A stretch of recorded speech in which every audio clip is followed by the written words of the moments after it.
every of us depends on movement of planets in our solar system. In our postgraduate department, we have defended dissertation. For example, 3 of them. The first one is defended in the on public relations. The second in management and trade, and the last one, maybe the most important now to us, because it introduces in the science the universal image of scientific approach.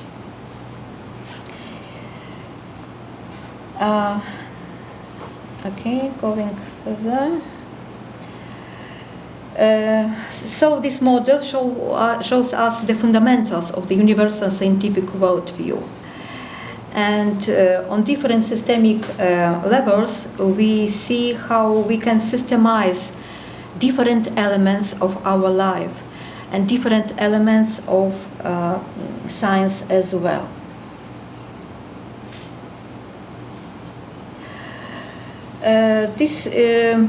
All our openings, all our achievements have their certificates. For example, Universal Scientific Image of World has certificates, as well as Universal System of Quality has certificate protection, and in other our institutes as well have their certificates. We work a lot on our perspective scientific research and experimental implementation directions in postgraduate department. I wouldn't read all of them, but I think that all these parts, for example, mathematical picture of the world or sensory logical knowledge, they are very important in education because they are lost in our life. And but they are a very important part of our life. So I think that if we would like to speak about this more detailed, we should do it, for example, in our common projects in the future. Then I would like to tell a few words about new social economic formation. We have the such direction in our Institute of Universal Management that shows us that social economic formation are going one after another. So it's not accidentally, but it is the like everything in universe. It is logical. It is systemic. And everybody in the society, and especially our children, should know what we are building, what we are creating in our life. Now we are in such period of our existence of mankind, that we think, not maybe we, but scientists, the most of scientists think that the future is not predictable. It is predictable if we know that the most of the people think like in universal style. Because if we don't think in such a way, we have no future. And our planet has no future. So it's very important for us in this moment of our life and this moment of development of mankind to see this future and to develop and teach people in such a way to show them that our planet and all the mankind are very logical and systemic, arranged, created, and if somebody doesn't understand it, it has a hard destiny. So a lot of books, a lot of computer programs helps us to develop universology, the philosophy of new epoch. All our courses that we recommended in our school and outside are certificated with certificates of UNESCO. So I think that I introduce you our educational system, and at the end I would like to attach a part of Slavic Aryan Vedas that tells us that 150,000 years ago, the great clans who came from the stars to the fifth root race to stimulate its evolution and to resist evil and save humanity. So we can know that such situation as now were in our life earlier, and the only way out of this situation is to unite all progressive-minded people, alike-minded, alike-thinking people together, and then we can create a so-called joint energy system that helps us to join our thoughts, our aspiration, our images of the future. And in Vedas is said that then gods help people to go across this difficult period and to enter new epoch with appropriate knowledge.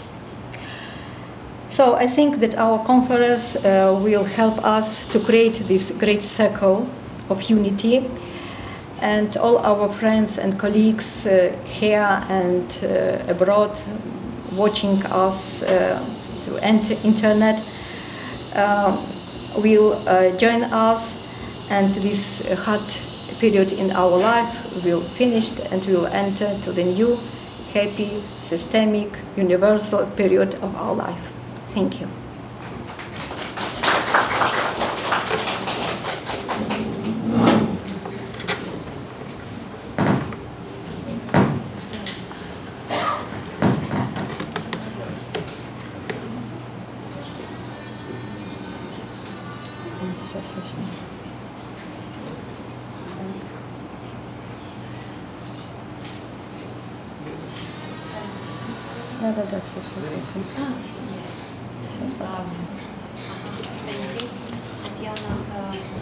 Can you introduce?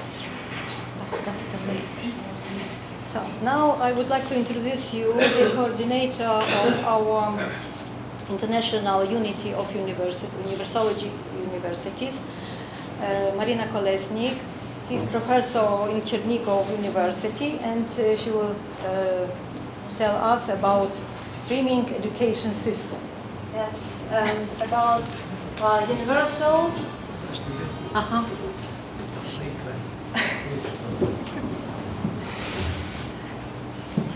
Okay, and about universal systemic worldview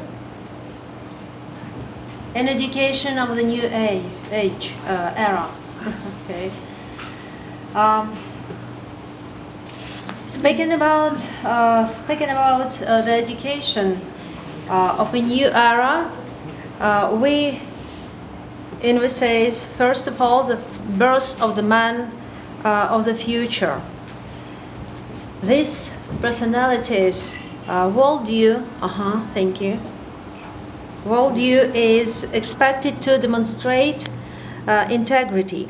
Such integrity may be provided by universal multi-level integral education.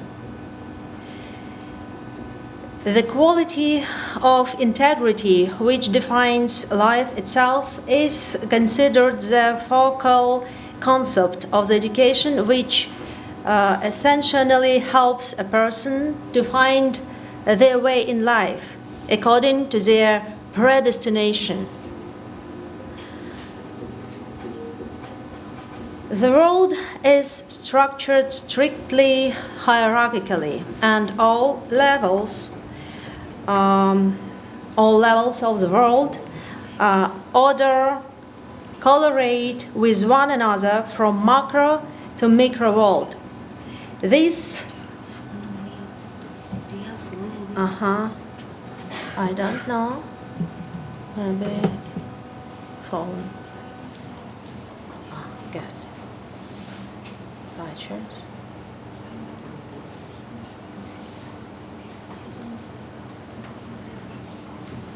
I will be quiet. Okay. Sorry, there was some noise. Maybe noise. We'll continue. So, the world is structured strictly hierarchically, and all levels on the world order correlate with one another from micro to macro world. This correlation also concerns their functions and place in the universe. So a person finds himself along the axis of the spirit, according to the purpose of which he is realized in life in macro and micro systemic relationships, which shape his energy informational structure. This is how he finds the answer to the three most important questions: who am I? How the world works, and how relationships with the world are built. The suggest model of education is hierarchical structure, nature-oriented, and continuous. This approach allows us to build the stages of revealing a person's purpose and an algorithm for transforming a person along his path. The main task of education today is to bring God into education. What's this? God is the reason for human life. This means that the task of education is to reveal the person for the life, to find his place, to know his role in this world and in the universe, and embed this understanding in his holistic universal worldview. Education should provide connections between inner and outer worlds of person. This idea of integrity is based on analogies found in the traditions and cultures and tales. One such example is the tree of life, as a symbol of the connection of the internal and external world of a person, clan, people, humanity. There are three important goals of education today: the formation of causal systemic worldview, comprehension of the systemic nature of the world order, systemic logical thinking, the stage of growth of human consciousness, a sensoriological worldview as a person, like a way of connecting the internal and external world in the heart, heartly education, or true education of humanity, such as space, time, energy, three parameters of education. And the universal multi-level education is based on the model of the universal scientific picture of the world. This picture of the world combines two components. The natural scientific one provides knowledge about the structure of the world. The social and humanitarian component conveys patterns of the world's cosmological and historical development. Both components comprise the causative segment of the model, which is fully implemented in various spheres of socio-technological activity. It is necessary to find a way to form a model of universal scientific picture of the world for a person to convey that strict hierarchy of the world, both in its structure and in its development, and in the development of humanity itself from macro to micro systems of life. The connection of internal and external, cause and effect, this is the function of the heart. The Earth is the fourth planet from the Sun, like the heart of the solar system. Humanity is the fourth kingdom of nature, like the heart of the planet. The essence of education is to reveal the image of God in human, radiating it into the world through the realization of His purpose, predestination.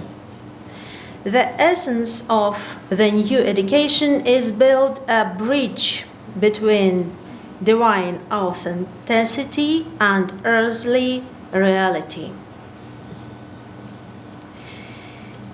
Integral perception of the world is based on a causative systemic worldview, an understanding of the nesting of small and large, subsystems in a system, systems in a subsystems, supersystems.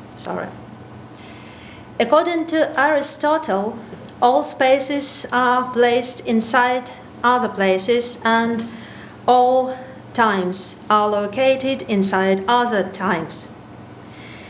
This is the systemic nature of the world building its hierarchy. According to the same principle, human development occurs at 7 levels of systemic relations with the world in 7 spheres of its manifestation, which constitute the space of his life at psychophysiological, emotional, sensory, mental, social, collective, hierarchical, and ideological levels. Our education system suggests stages of training that follow the logic of universal laws of nature as stages of the development of natural, systemic, logical thinking, concentration of thinking, linear, establishing relationships, planar, three-dimensional, and systemic thinking. Thinking around to the algorithm of Take a minute, please. Okay. I would like to do some visualization, but I can't do it. What a pity. I can't do it. Okay. Wow, good. Maybe. In such way. It doesn't work. Okay, it's not a problem. I think we have imagined volumetricity of our thinking. Not only one point or line or maybe only one sphere, but different sphere which can connect it inner and outer sides. By volumetricity, we mean a multi-vectored vantage point implemented by a researcher. And thinking according to the algorithm of the laws of nature allows us to reveal the volume and integrity of the vision of any phenomenon or process. The volumetricity of the perception of the world underlies of understanding the flow of life as well as flow-like education. The axis of the spirit to which a person tunes in his consciousness allows him to connect with the inner world, which becomes its external manifestation. Today, mathematical theories prove causative systemicity and hierarchy. For example, mathematician Kurt Gödel suggested that every system must have a reason for its development. Mandelbrot formulated the theory of fractals as a repetition of the big in the small. The systemic construction of the world and man unfolds in time, as in the stages of accumulation of development existence. The 12 stages of human development at each of the 7 levels of relationships are manifested from the macro to the macrocosm, micro to macrocosm. Representative processes synchronize and repeat the same fractality. The function of the 4th level of the planetary, human, determines the main support in education, the education of Worms, of Hartley. 12 petals of the heart center, each of which has its own characteristic and functions. 12 zodiac constellations, 12 meridians of the earth, 12 civilisations of our root race, 12 meridians of the human body, 12 pairs of cranial canals of the central nervous system. This is an illustration of the fact that nature-oriented education in our system offers the living of educational material, reveals the essence of nature-orientedness and its flow, creates conditions for the formation of the necessary human qualities in 3 circles of development: manas, space of life; buddhi, interconnections; and atma, coordinated development and control. For this purpose, within the structure of the International Union of Universities of the International Scientific School of Universology, the following educational structures have been created: the School of Systemic Worldview, the College of Universology and Psychosystemology, 3 stages of Universology and Psychosystemology, postgraduate studies, and we are planning to create doctoral studies. In our educational system, we offer the same phase-in for each year of study in the 7-year period. This can be represented as 12 modules of a person's annual training cycle, which is the basis for the continuity of his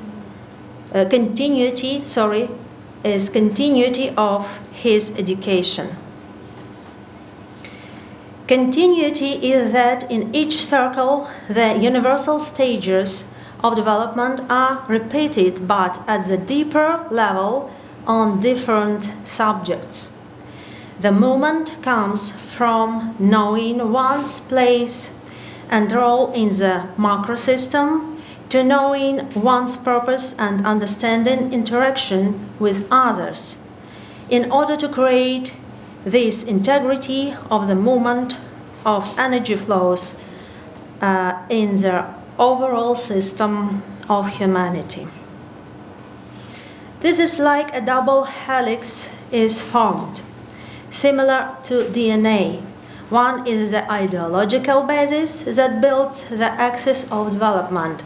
The second is the connect of the items according to the stages of the circle.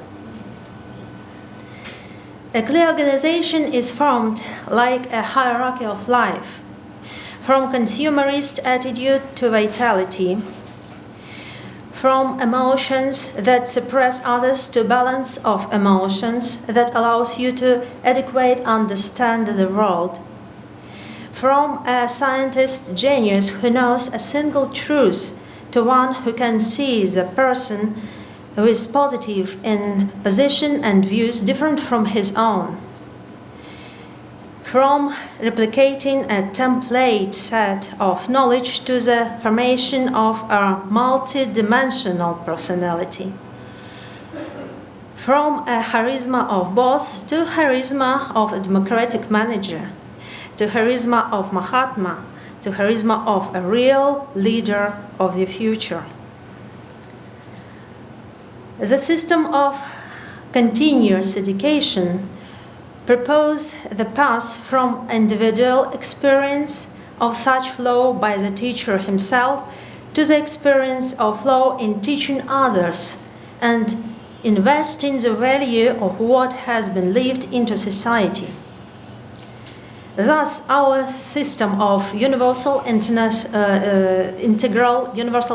multi-level education allows us to form a flexible system of interaction between educational, academic, research organization, and the main purpose, evolutionary development of man.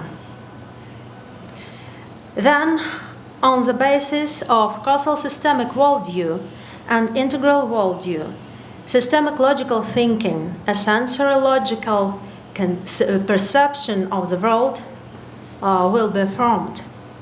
The practice of sensory logical world perception allows a person to tune into the high frequency of vibrations of the new era.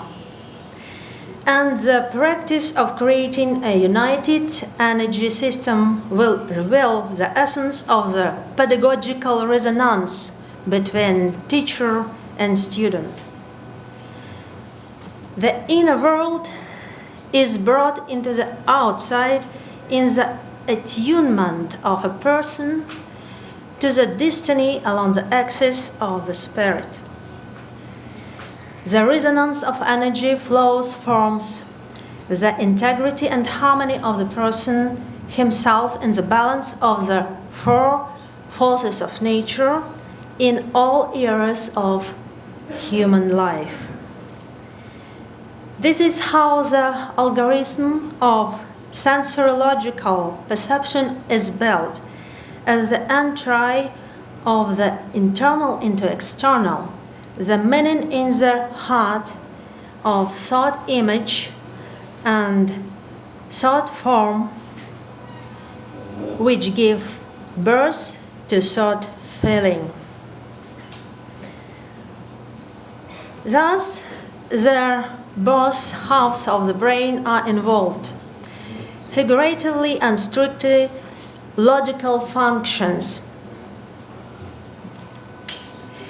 The basics of the system of universal multi-level education are outlined in the doctrine of the universal education system of the Universal School of Universal Education, where several main directions of education are revealed in accordance with the 7 levels of human manifestation in the world.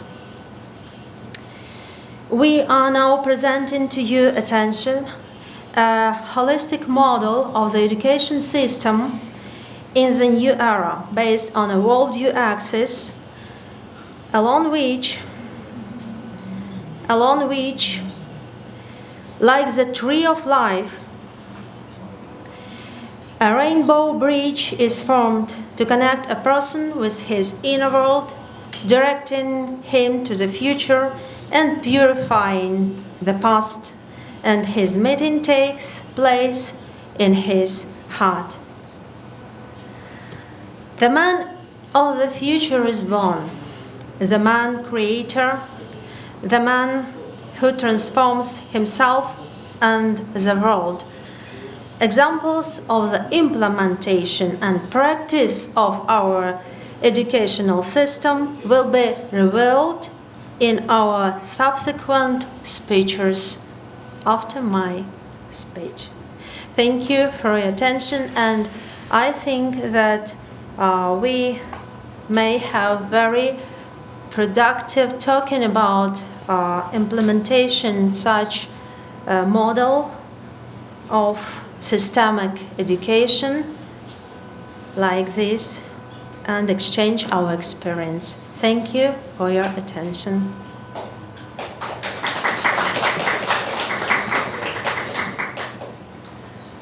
And then we introduce our partner and our co-organizer and our friend, I may say this, Sampadananda Mishra, PhD in Sanskrit. Am I right? Yeah, sure. And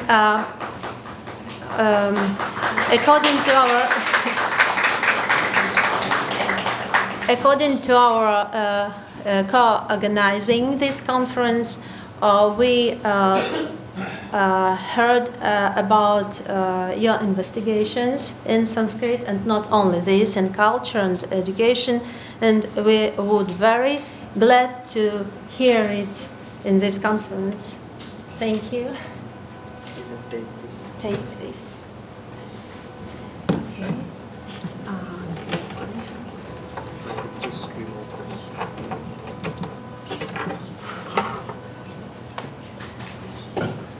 Put ahead.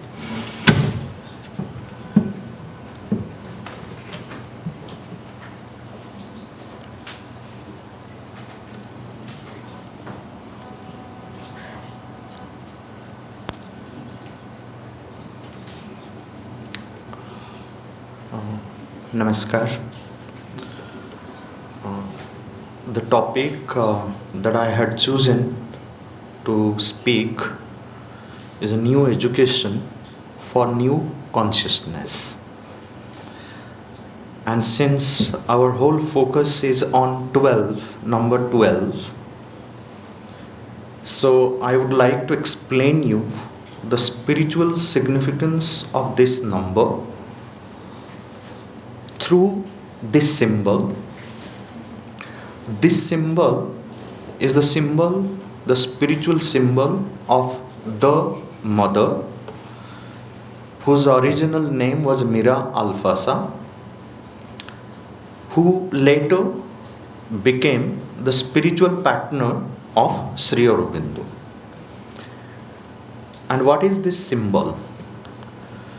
Sri Aurobindo, who was a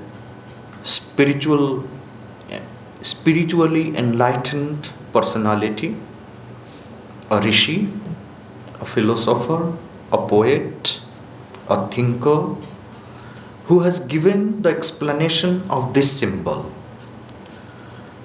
You will find a center. In the center you find a circle that represents the divine consciousness. If you look at the Indian civilization, the Indian way of thinking, what the spiritually enlightened people, the rishis, the seers have explained to us, at the center there is the divinity.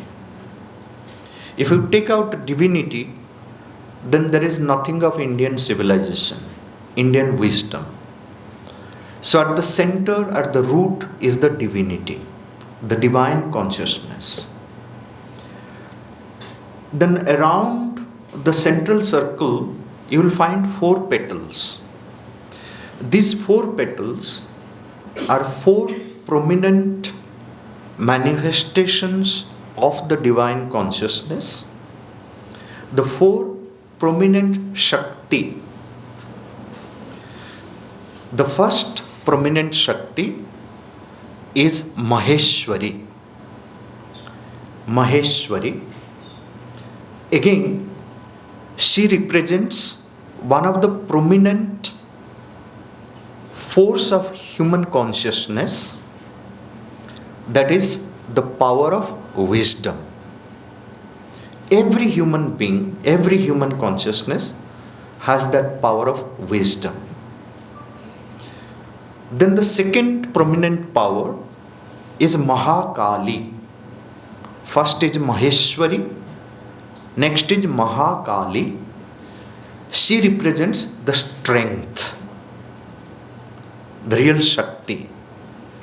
Without strength, without courage, we cannot move.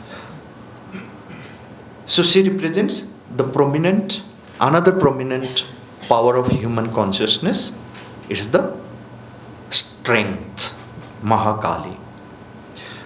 The third prominent manifestation of the Divine Mother or the divine consciousness or the power of human consciousness is universal love and harmony. That is represented by Mahalakshmi.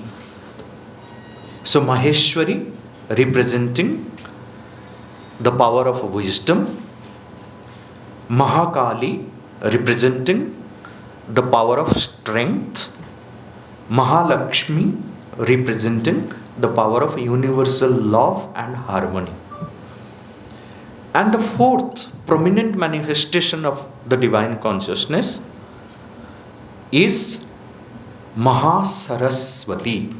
Mahasaraswati, who represents the perfection, meticulousness, skillfulness, professionalism.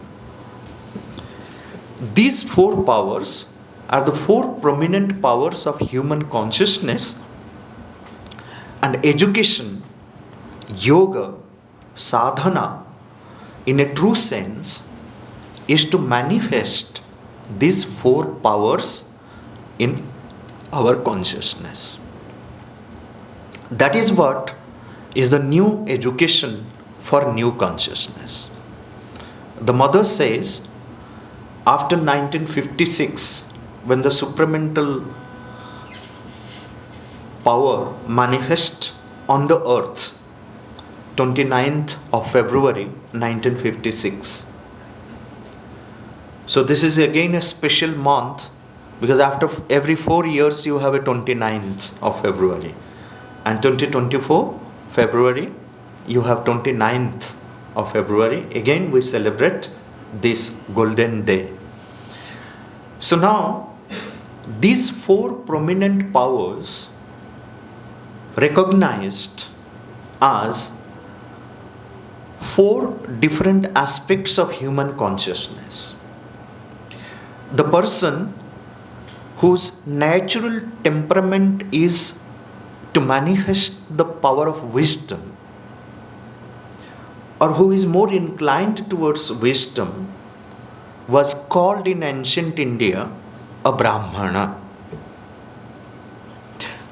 The person whose natural temperament was strength, courage, heroic power, heroic strength, was called a Kshatriya, worshipping Mahakali or manifesting Mahakali. And the person whose natural temperament was universal love and harmony, equal distribution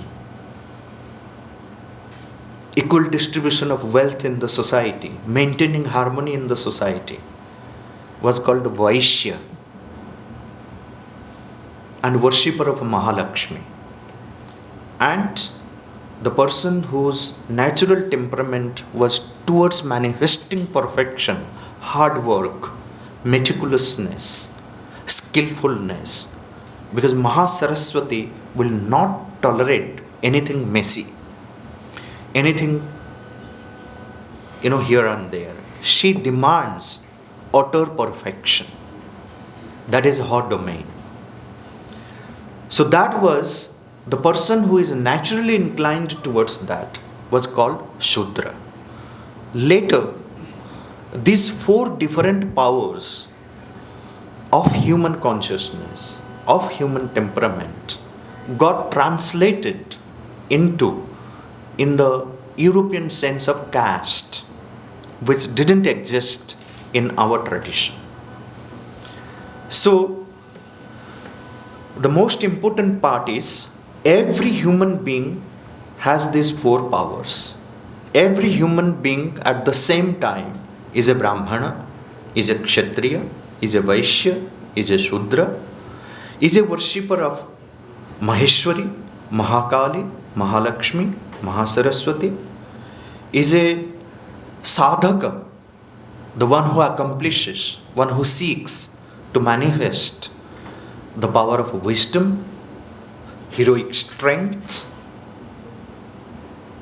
meticulousness, universal love and harmony. Therefore, each of these powers, they have to complement with each other. Like a Brahmana is not a complete Brahmana if he has not manifest the Kshatriya Shakti, Vaishya Shakti and Shudra Shakti in him. The same way, the Shudra, the one who is naturally inclined towards meticulousness, is not a complete Shudra, not a complete Upasaka of Mahasaraswati if he has not made effort to manifest the power of Mahalakshmi, Mahakali and Maheshwari. Then the whole circle becomes complete. Now the central circle representing the divine consciousness, the next set of circles, 4 petals representing Maheshwari, Mahakali, Mahalakshmi, Mahasaraswati.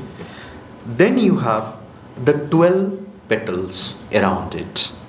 12 is a very sacred spiritual number, very significant number. What does it signify? In the spiritual tradition, almost all spiritual masters, enlightened masters, when they speak about 12, if you analyze their views on this, so it boils down to that one thing, a perfect manifestation of the consciousness. This is the spiritual significance of number 12, a perfect manifestation of the new consciousness. And this manifestation of the consciousness, new consciousness, or organizing our life around this new consciousness, by being influenced by the new consciousness, is the true purpose of this new education that we are talking, which can be facilitated by manifesting, by developing the true education.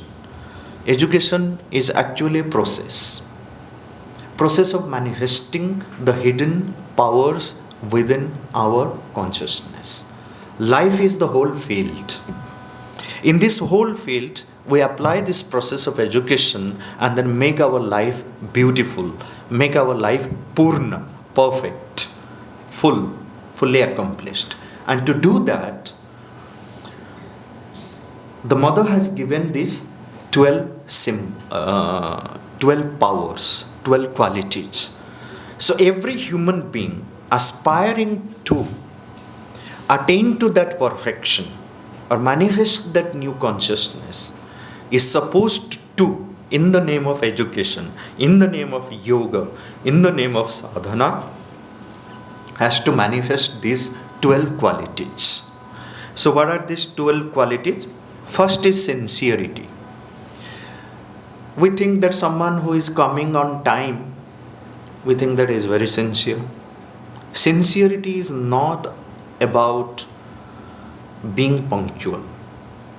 Sincerity is not about showing off that unnecessarily that I'm busy all the time. So I'm very sincere. Many people show off that they're very busy and they show that I'm sincere. No, sincerity is not that. Let me read out to you what the mother and what Sri Aurobindo explain about sincerity. They say that to organize our life movements around the ideal that we have chosen. For example, suppose I aspire to be truthful. Truthfulness is my ideal that I want to live. Then every aspect of my life has to be organized around truthfulness. If I am deviating from that, then I am not sincere.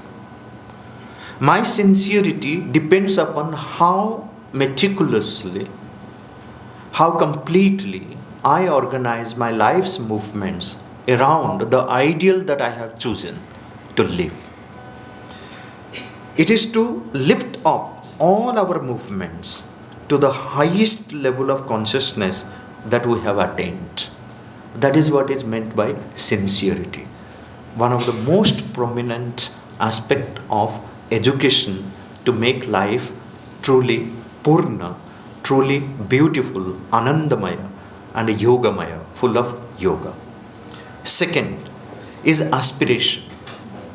Aspiration is, there is a whole lot of difference between aspiration and desire. Desire, you can desire for something material, but you aspire for something higher, something spiritual. So what is this aspiration?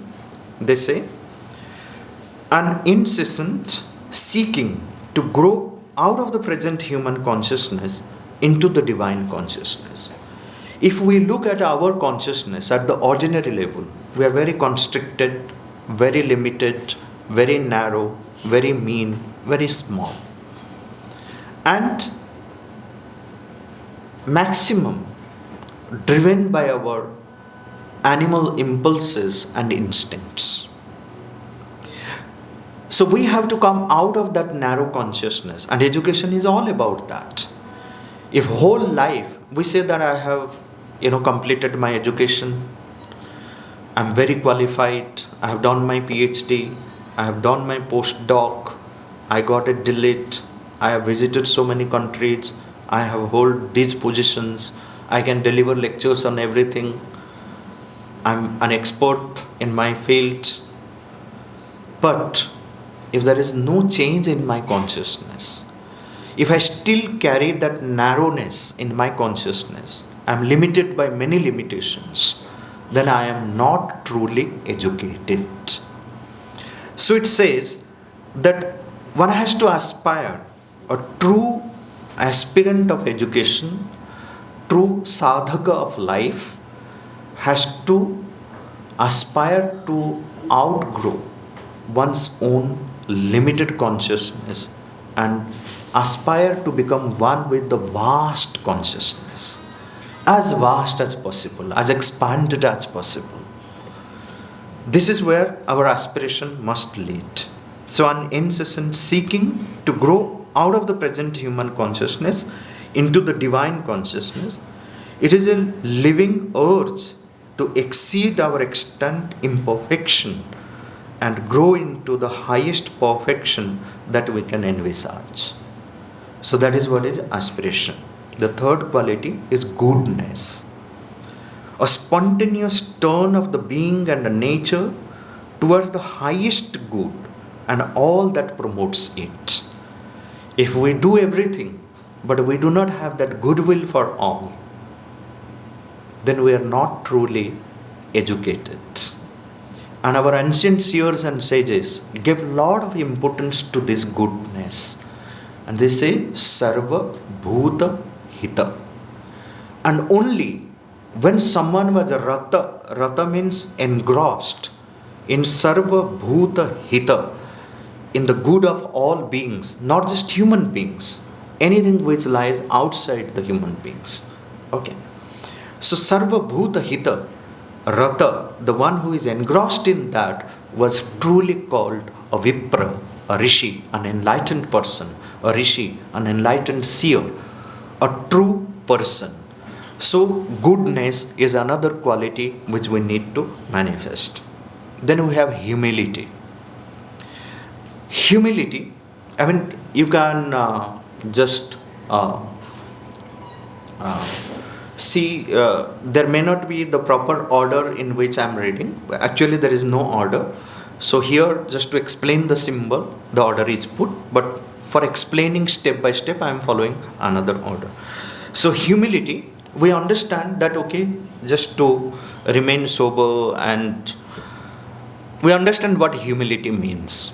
But true humility is something very, very different than what we understand by humility. Humility is not just being humble, being sober. True humility is a very sincere recognition of the immense greatness of the divine, that I am nothing in front of the divine. All that is happening, all my strength, all my beauty, all my knowledge, all that I possess, it is because of the divine grace. When we carry this, that we are nothing, only the divine has the power to regulate everything, then we have the true humility in us.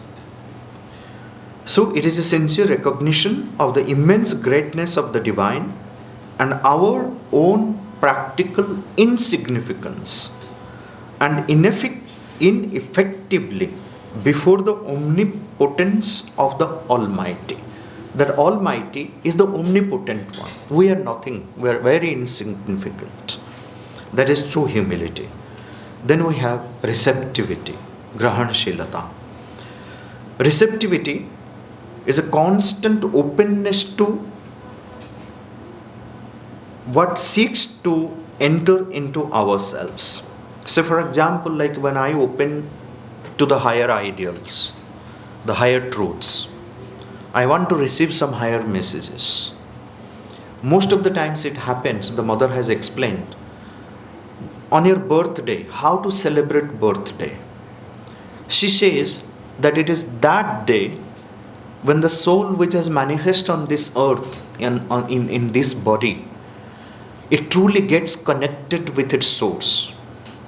If one remains silent on that day, has immense receptivity on that day to receive the light, the truth, the power, wisdom, beauty, bliss, ananda from the higher source. So receptivity is to keep oneself open to all that one can receive from the highest level, all that one can receive from the divine.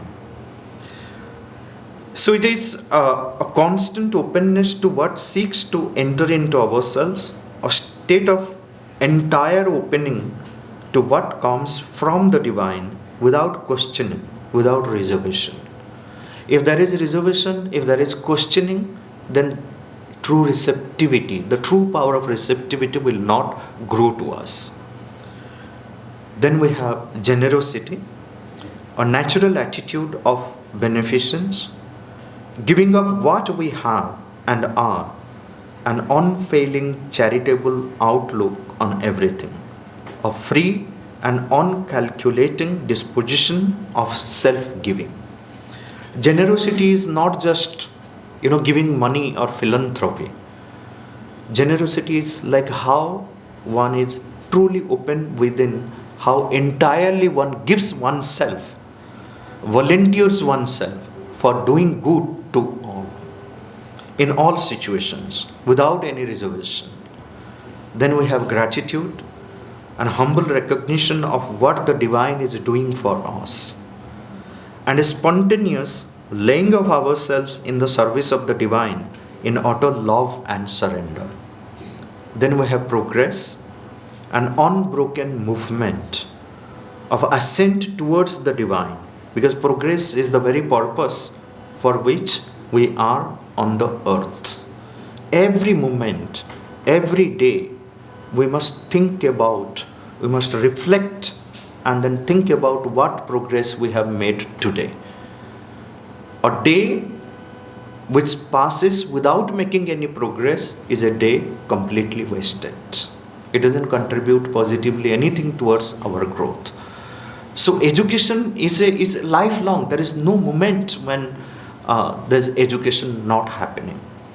Now progress is an unbroken movement of ascent towards the divine, a sustained plunge into the grounds of the being leading to the inner divine, a constant growth in the successive grades of the evolving consciousness.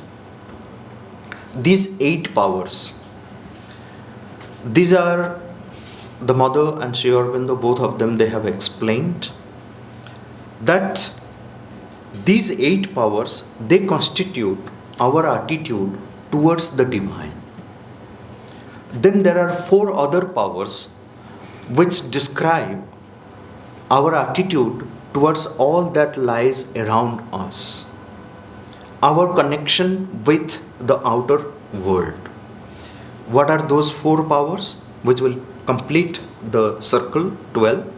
Equanimity, samatvam, an established poise in the being which accepts all that comes, all that happens, with an attitude of perfect equality. There is no undue elation when things are favorable, no depression when they are unfavorable.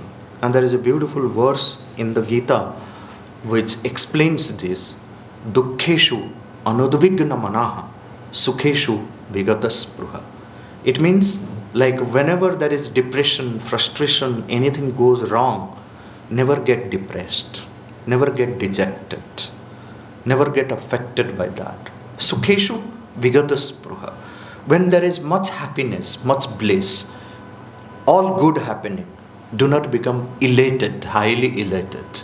Maintain that balance in both the situations, good or bad, pain or pleasure, happiness or unhappiness. To remain balanced, to remain equal in those periods, in all dualities, is the true equanimity. Then the second quality is perseverance, or will to pursue the quest, whatever the difficulties, whatever the setbacks. It involves an endurance and an attitude of never accepting defeat and giving up, but always insisting on doing better and better till the goal is reached. Like Swami Vivekananda, you must have heard his name. He was another firebrand Swami who went to the West to give the message of Sanatana Dharma. His Chicago address is very, very prominent. He said, quoting something from our sacred text, that arise, awake, stop not till the goal is achieved. This is what is perseverance. Never to accept defeat. Think of, I give this example of Thomas Edison, who invented this electric bulb. He experimented and experimented and experimented. He failed and failed and failed 1,000 times. A stage comes when his assistant says that you have failed so many times, just give it up. He said, no, here lies my success. I can very convincingly tell the whole world that these 1,000 things will not work. So how to convert our story of failure into a story of success? This is perseverance. Never accepting defeat. 2 more qualities before I end. Courage. A thrust in nature that defies all danger and threat of circumstances and goes forward with conviction of truth on its side. See, courage is not just, to jump and then do something very daringly. The truthfulness is at the center of courage. I fight for the truth. I fight for the dharma. And in the way of truthfulness, in the way of dharma, falsehood cannot be defeated by means of falsehood. It has to be defeated by means of light, by means of truthfulness, by means of dharma. And one needs to have much courage for doing that. To be on the side of the truth and the dharma, one needs much courage. So there is a vital courage, there is a moral courage, there is a mental courage, there is a spiritual courage. So all the different types of courage one needs to manifest in one's own consciousness. Then we have peace, a state of established inner immovability, an undisturbable state of consciousness from like a rock exuding a liberated joy. So these four relate to our attitude towards the world around. The divine consciousness founds itself in us in the measure in which we establish these powers in our consciousness. So this is what is a framework for new education, for new consciousness. I will end it by pointing out to another aspect of education which is rarely talked about. In our discussion and roundtable, we can discuss further about it. The education that we are talking about is education for the born. Like I am born, now I am thinking of being educated. But there is the education of the unborn. The true education begins not at the birth, not after the child has taken birth. The true education begins much before the child is conceived. This is what was our tradition, the Indic tradition, the Bharatiya Sanatana Parampara, is that our education begins much before the child is conceived. So this is where, like, you may not be familiar with many characters. Most of the Indians, they're familiar with these characters like Abhimanyu, Ashtavakra, Dhruva, Prahlada. Even during the modern times also, there are many great personalities who were educated much before they were born. I'll just end it by telling you a small story of this education of the unborn. There was a saint, there was a saintly guru. So one of his disciples went to him with a 1.5 years child, carrying a 1.5 years child, and then asked Guruji, this is what is my child, now he is 1.5 years, please guide me, when should we begin his education? So the Guru said, you are coming 2.5 years late to me. You are coming 2.5 years late to me. He says, child is 1.5 years. But another 9-10 months, and just think of 3 months before the conception. So the education must have begun 3 months before the child is conceived. So that is also hinting upon a conscious conception of the child. The way one conceives, the parents conceive, they can give shape to the child. They can prepare that consciousness.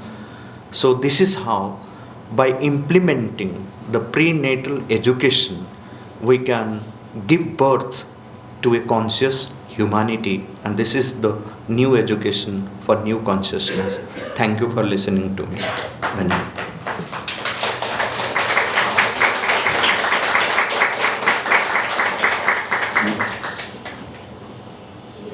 So now I invite my colleague Akil, Dr. Akil. So he will present his paper. So he is a research associate in the Center for Human Sciences, working specifically on a project. We have a grand project called Integral Humanism, in the light of Sri Aurobindo, Swami Vivekananda, and Deen Dayal Upadhyaya. So this is here. This is this part.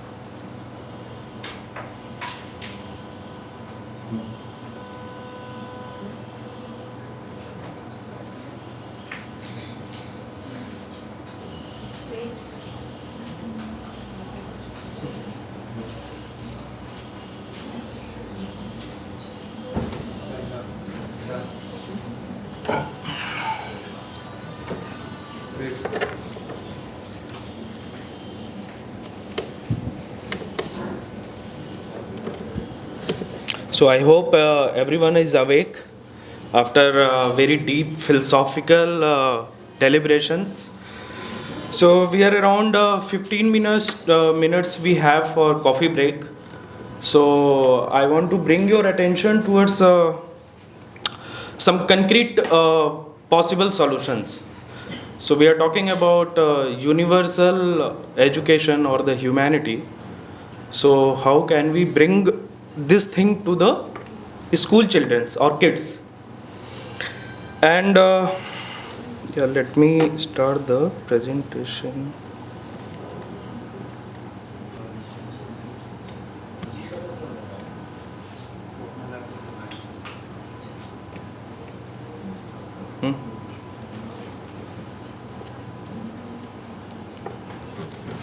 So it's interesting that before this conference, concept note, I was not aware of this idea or this thought.